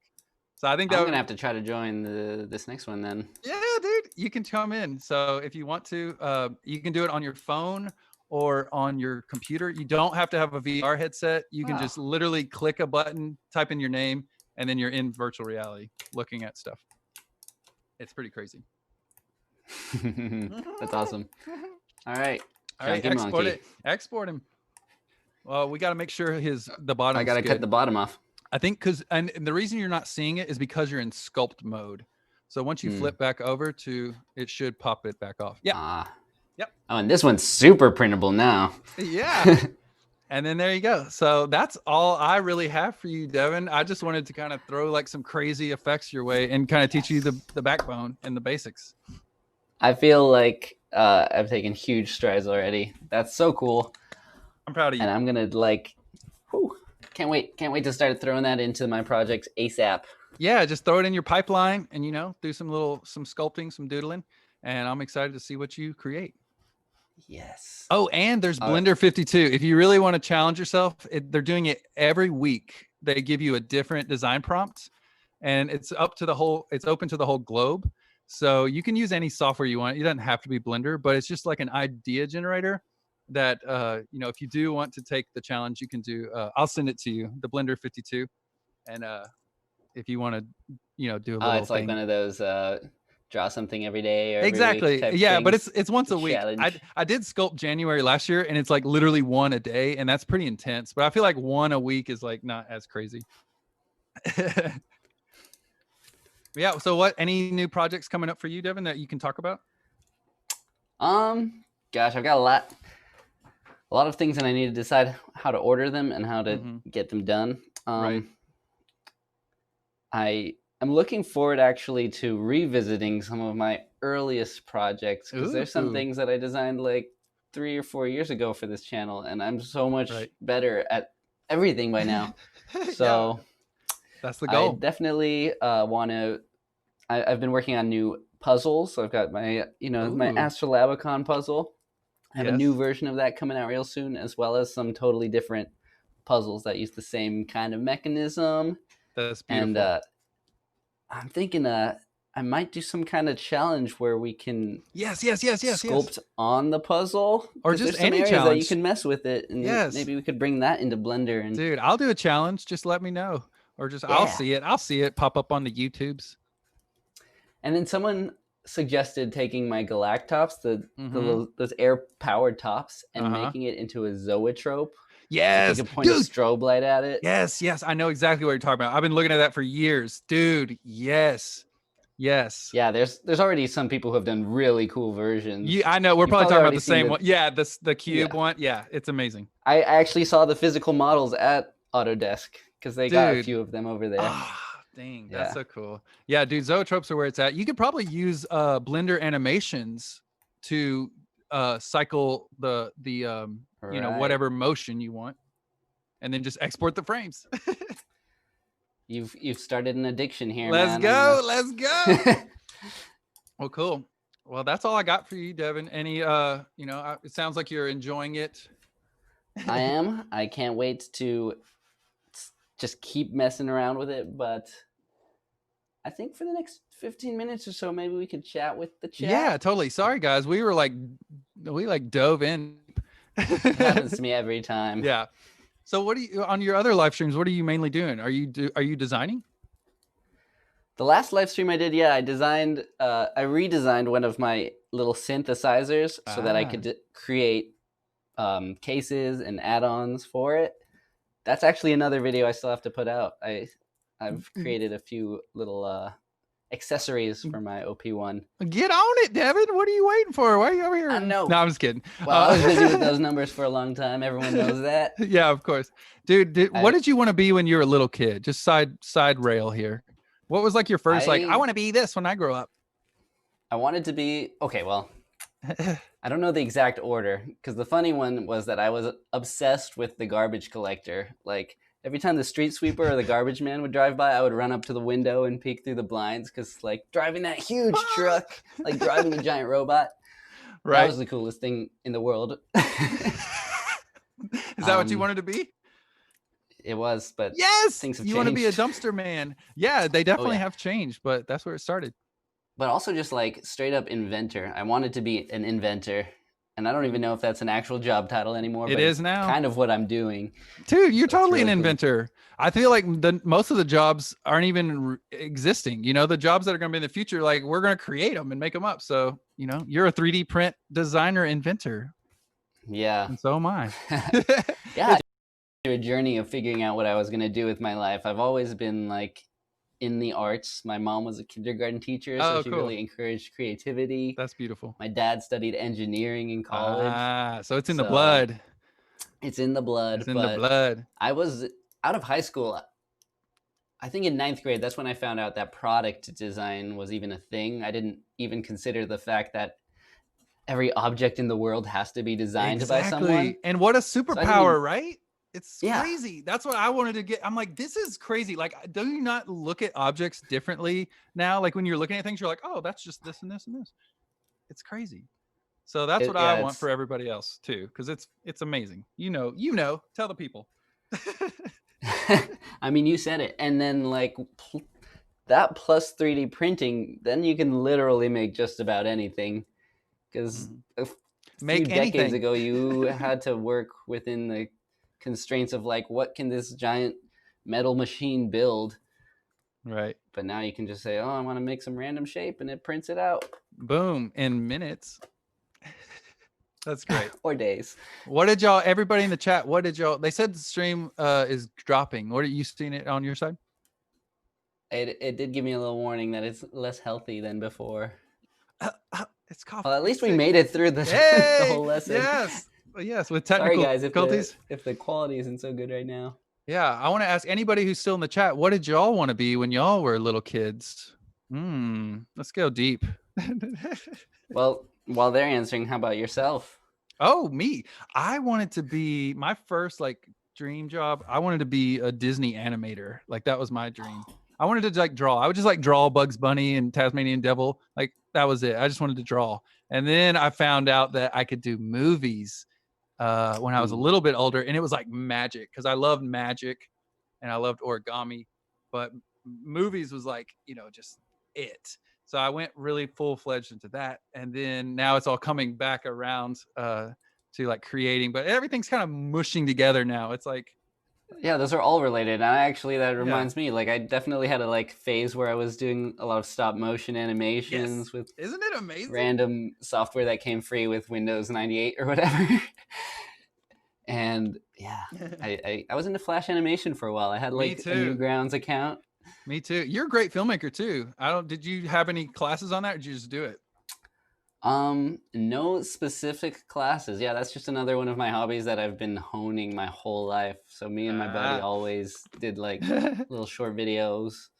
A lot of people know about Cool Guy, which is like my old channel. Oh, I have to try my first check that viral out. video. Cool I have to check it. I didn't know about Cool Guy. All right, we got some people here. They want to be an astronaut, a tinkerer, electrician, a poopy wee wee, and a rocket scientist. I think most of those are good money. I like poopy wee wee. That's my favorite. I mean, you said it yourself. You can be anything. We're creating the jobs of the future. If you want to be poopy wee wee, you can. Follow your dreams, just make it a YouTube channel. Definitely. That's awesome. Let's see. Oh, now everyone wants poopy wee wee. This is great. Well, cool. Yeah, it's crazy. YouTube wasn't even an option when I was growing up, so I couldn't have guessed that this is what I'd be doing. I know. My dad still doesn't get it. I'm like, Dad, I'm going to live stream tonight. He's like, I don't get it. It's like, don't worry about it, man. Don't worry. That's great. Sorry, I'm not going to be a doctor. Yeah. Doctors are great. No, Yeah. no hate. No, but that brings me to my point. Now I'm going to start a podcast because I feel like I could be the only one here, but I feel like 3D printing is like a free environment. You know, like everything's free, so you're just making all these things, but there's like Yeah. you can't really pay the bills if you're giving everything away for free. So my goal this year is to learn how to make money with 3D printing and then teach everybody else out there and get information from other people. We're going to do a podcast next month. And so I'm going to be sharing tips and tricks that I learn and just trying everything. So if anybody knows anything, leave some comments in below and I would love to read them and I will try them. I'm trying not to take any film jobs for this 2020 and just like totally dive into 3D printing 100%. Oh, so you're actually gonna like look at the suggestions and try out the different things, and then I'm gonna report back to everybody and be like, "Yo, cool. I tried to sell the models, nobody bought them, you know, or I tried to sell the models and 10 people bought them, you know, and just kind of be like, you know, most of it's coming from this, 10 cents comes from YouTube, you know, like all the that's awesome because people it's probably the most asked question. Yeah. Well, I feel like everyone wants to 3D print. Right. Like, well, I feel like everybody's talking about like they're like everything that I've Googled and tried to find is like how to make money with 3D printing, you know, the actual process, like 3D printing models for people. It's like, I don't want to do that. You know, that's so much time. I want to get paid to product design and make products for people myself and do that. You know, that sounds way more fun and not doing like review videos and stuff like that. Like just like trying to figure out whatever that is. So that's my mission this year. And for the podcast. That sounds like a fun journey. Yeah. And then we're going to 3D print a house and then I'm going to come 3D print you a house in the West Side. I'm going to figure it out and then we're going to, we'll 3D, you can hold down the West Coast and I'll do the Nashville. All right. Deal. Give me a year or less. Ambitious goals. You got to, why not? Just got to dream, you know? We create. Yeah, I think I'm gonna try to do more collabs like this, but maybe I'll even like take a road trip or two somewhere. Hey, I live on 1,000 acres, dude. If you come to Nashville, hit me up. I got 10 acres or 5 acres in the middle of 1,000-acre forest that we can just go explore and hang out and like go look at nature and stuff. Cool. It's amazing and it's quiet. All right, people in the chat, do you want to see it? Yes. Should I go? What? Romp in the forest. Yes. And maybe 3D print something. Yeah, or we could scan things from nature and mimic it, you know, and make stuff from nature. That could be a cool series. That's true. I need to try to get my hands on. Well, not even nowadays. You can just like go around with a camera and take enough photos. Totally. You can there's open source software. It's called Meshroom, I think, and it's incredible. And then you can bring it into Blender and clean it up. They have like plugins or modifiers for photogrammetry. Wow. Yeah, it's crazy how much you can do without paying for software nowadays. Right. That's what I'm saying. And that's why I love Blender. That's why like 10% of all the proceeds we make from the course go back into Blender. Like I want to get to the point where I'm paying Blender like thousands of dollars, just like, thank you for this amazing software, you know? Yeah. It's great. So cool.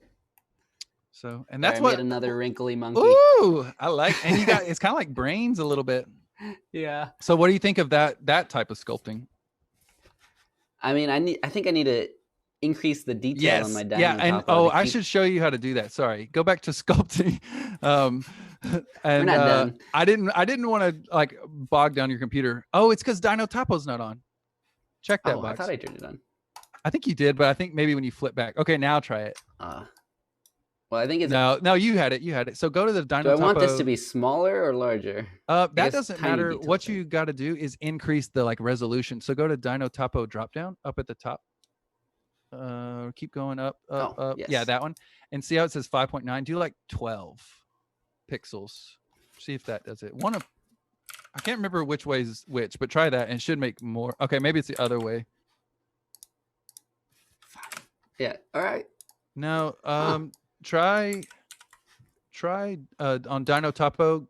There's some other. I think it's just the tool I was using. Oh, okay. Yep, that might have been it. Yeah, it should look like that. That's what you want. Yes, and now you can get them really smooth. This is a lot like ZBrush, right? Yep. They've increased which is like I think it's like $1,000 at least. So yeah, and it's free. It's right here, and they just updated it like 10 more or 5 more brushes over the past. They literally update this software every day. Like it's insane, and they're getting millions of dollars from like Unreal, like big companies. It's Yeah, crazy. that's so cool. It's yeah. Yeah, I follow the Blender subreddit. Oh So yeah, I need to do I've that. been hearing about like the new features coming out, especially the Eevee, right? The live Eevee. rendering. Yes. It's so crazy. You can get Yes. like good quality animation happening Fast. live on your In computer. real time. In real time. It's like no, Yeah. even like big softwares don't even have that. You know, that's how crazy it is. Like it's a free open source software that has insane new things. And just so you Madness. know, you can also flip it to cycles. So I'll show you how to do that real quick. Go to your oh yeah. All right, let's Oh, let me turn off yeah, the wire. no, it's your what? Yeah, it's the two circles. Go down a little bit. Yes. Yeah, the overlays. That's your overlay toggles. So check Still that getting the hang box. of it. Yeah, no, you're doing great, dude. And then so I want to show you some new tricks. Go to the your panels where the modifiers and stuff are, and then go to the we got to jump back into object mode. So do 3D print. Yeah, so now we're in object mode. And then on the modifiers tab, on those little horizontal tabs, I think it's the second one right there, the camera. Yeah. Okay, so now you're inside of Eevee, so you can switch that to the old one, which is cycles. That's going to give you a lot sexier soft light, but it takes longer, and it's not going to work with the sun. But that's a whole. Oh, it did. Oh no, Oh yeah, it did. Oh, it's rendering cube. It's your cube. You can turn it off. On the CR10, hit that camera icon, or maybe Or just hide it. yeah, just hide it. And so now that's cycles. See how it's a little slower, but you're getting that nice fine detail, and it'll kind of like load over time. Yes. And that's So that's like a how lot you like get the rendering sexy. in Fusion 360 looks kind of like that. Yeah, and that you have to let it sit, and you can crank up the samples and stuff. But Eevee is kind of giving that, just so you can literally Instant design gratification. yeah, and then go to see where it says ambient occlusion and bloom. You can play with all those. So just check ambient occlusion. That's like the shadows in between the cracks. Bloom. See how we got a nice little bloom. It's And very so nice. and then maybe for shadows, down kind of near the middle, it says shadows. Oh, there's depth of field too. That's Is that going to crash it? No, well, that would be for our camera, camera, but we deleted it. Yeah, but I have a whole section on Eevee. If you want, it's the very last section. It's a bonus lesson where you can set up like a whole studio for rendering. It's pretty cool. Oh, awesome. And so shadows, all right, it's already soft shadows. Yep, and that's pretty much it. So now that's, you can play with all those. There's way more that you can do, but that's just kind of the basics. Nice. Yeah.